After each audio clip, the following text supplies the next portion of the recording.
You good? Yes. Thank you. Could you state your name for the record, ma'am? Tashiana Davis. And Ms. Davis, I want to ask you about someone by the name of Jarvis Butts. Do you know that person? Yes. And how do you know Mr. Butts? He was my fiance. And do you see Mr. Butts in the courtroom today? Yes. Could you point to him and identify a piece of clothing that he's wearing? She's right there with a green top on. For the record, the witness has identified the defendant, Jarvis Butts, in this matter. So reflective. Thank you. And how long, you said he was your fiance. Yes. How long in total have you known Mr. Butts? 4 years. And- Since 2019. 2019? Mm-hmm.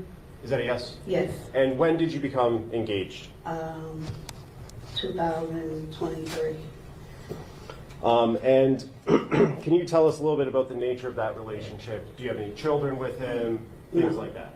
No children. Okay. And would Mr. Butts sometimes stay over at your house? Yes. How often would that happen? Pretty often, but we didn't live together. Okay. I want to take your attention back to January of 2024 and February of 2024. Did there come a time when Jarvis Butts asked you to drive him to court? Yes. And when was that? February 7th. Of 24? Yes. And was there a time before that that you had to drive him to court? Yes. And when was that? January, I think it was the 9th. Okay. It was in January, though. So you've at least driven him to court twice? Yes. And let's talk about the January 9th date that you drove him. What was the reason he wasn't driving himself? Why were you driving him? Because he thought he was gonna have to turn himself in then for another case, and then they rescheduled it. Okay, so on the 9th, he was supposed to turn himself in, but didn't actually end up doing that? Correct. Okay. And then on the 7th, did he ask you to drive him to court again? Yes, And what was the reason that you drove him to court on the 7th? because he was supposed to turn himself in. And did he end up turning himself in on the 7th? Yes. Okay. When you were driving him on the 7th of February 2024, first, what kind of car do you drive? 2005 Suburban, And what color is it? tan. And when you were driving him to court, who else was with you, if anyone? Nobody. Just you and Mr. Butts? Yes. And when you were driving him to court, did you ask him about his cell phone? Yes. What did you ask him? I said, "Where's your phone?" And what was his response when you asked him that question? He left it at home.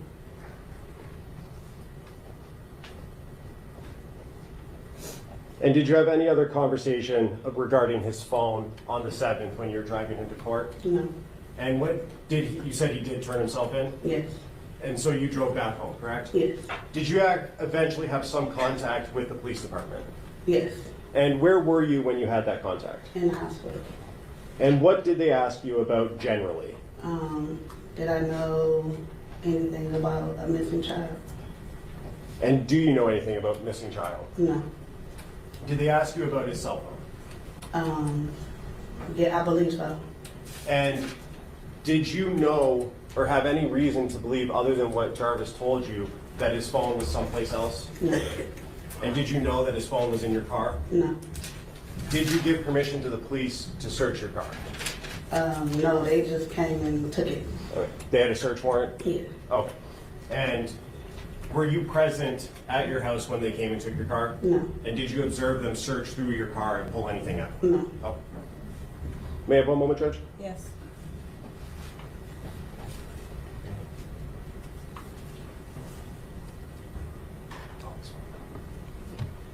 And you said you knew Jarvis Butts for 4 years? Yes. And would you communicate with him via cell phone? Yes. And do you know the last 4 digits of his phone number, if you remember? Nine. If you don't remember? I don't remember. Okay. With looking at text messages, refresh your memory? Yes.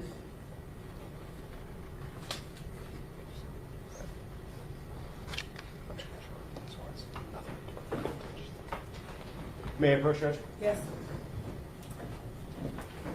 If you could just look at the phone numbers on it. The first one. And does that refresh your memory? Yes. And what were the last 4 digits of Jarvis Butts' phone number? 8719.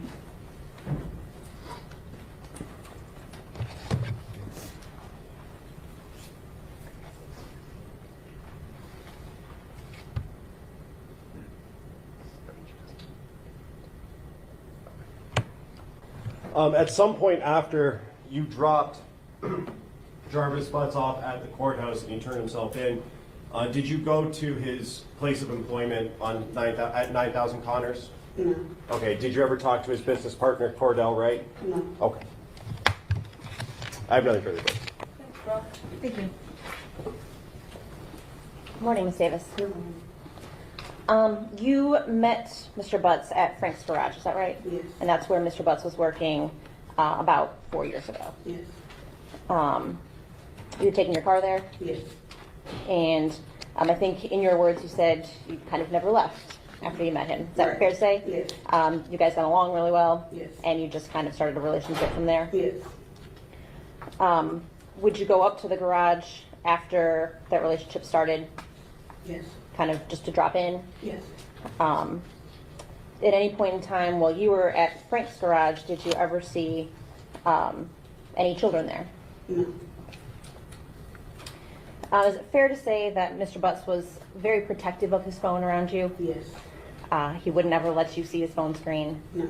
wouldn't give you access, No. certainly didn't give you his passcode or anything. In fact, you've actually actively tried to get into his phone, right? Yes. I think you had mentioned that when he was sleeping, you tried to kind of wave it in front of him to see if Yes. that would unlock it. Mm-hmm. You took a picture of his face once and tried to Yes. put the screens together. So you wanted to know what was in his phone. Yes.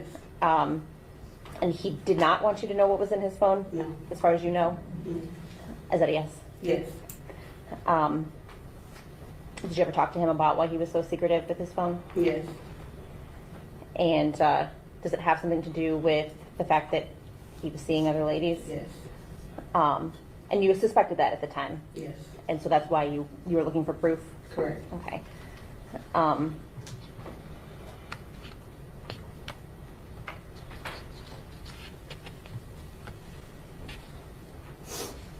So even though you suspected that Mr. Butts was unfaithful to you, you still stayed with him? Yes. One reason for that is because he was good with the kids? Yes.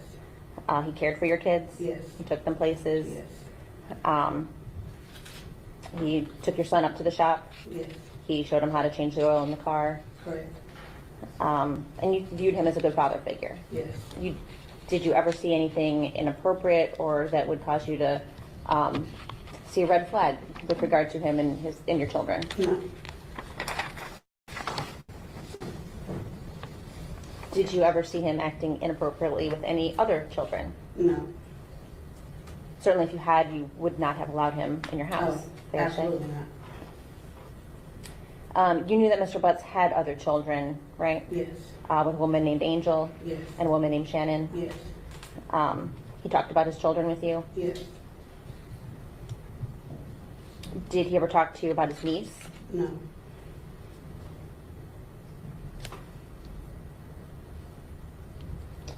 About how often would Mr. Butts stay with you on any given week? Maybe like twice. Were they like the same days or was it random? Random. Okay. About what time would he come over? After his work hours. After like 6 o'clock. Okay, so you think he would come kind of straight from work?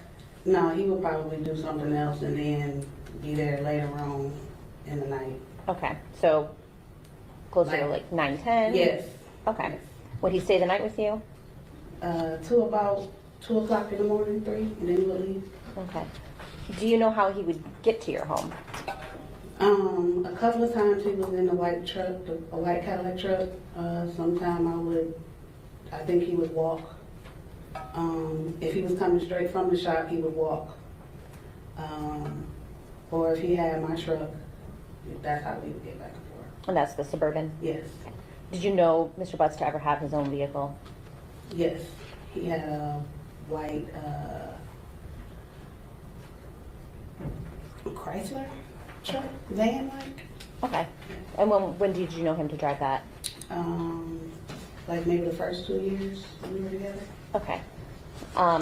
Now, when Mr. Butts would come visit you, would he park in your driveway? Yes. Would he spend weekends with you also? Yes.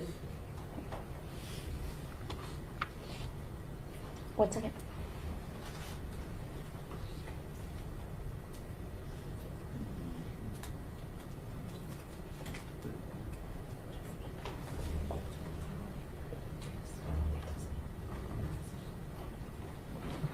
Nothing else, thank you.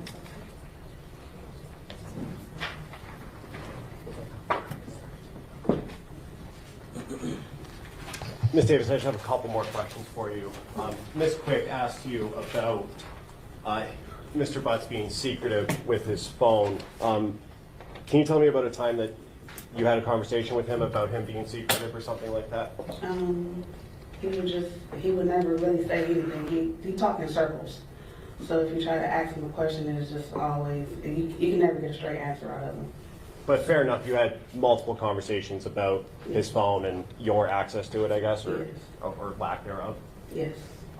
And Ms. Quick also asked you about Mr. Butts staying over the night, or staying the night at your house. You said that he would leave around 2 a.m. Mm-hmm. Is that a yes? Yes. Do you know where he would go when he would leave? No. Did he ever tell you where he was going? Home. Did you know where he himself called home? Yes. Where was that at? Wilshire.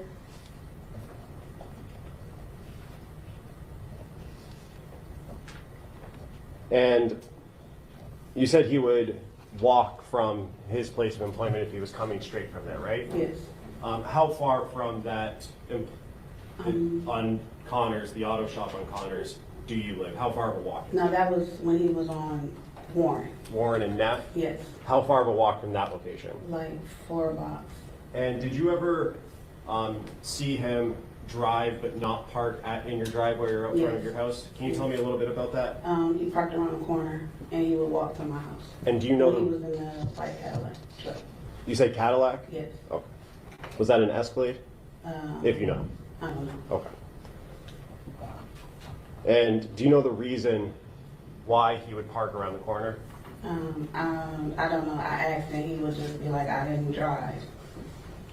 But then would you see his truck? I would see the truck. You have one moment, George? Yes.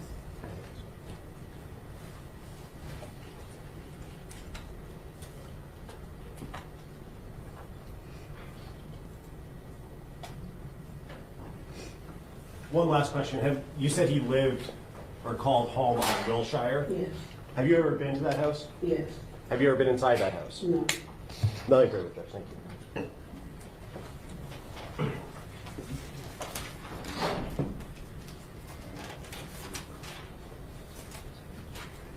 Okay, Ms. Davis, you are done testifying. Watch your step. I'm not the witness box.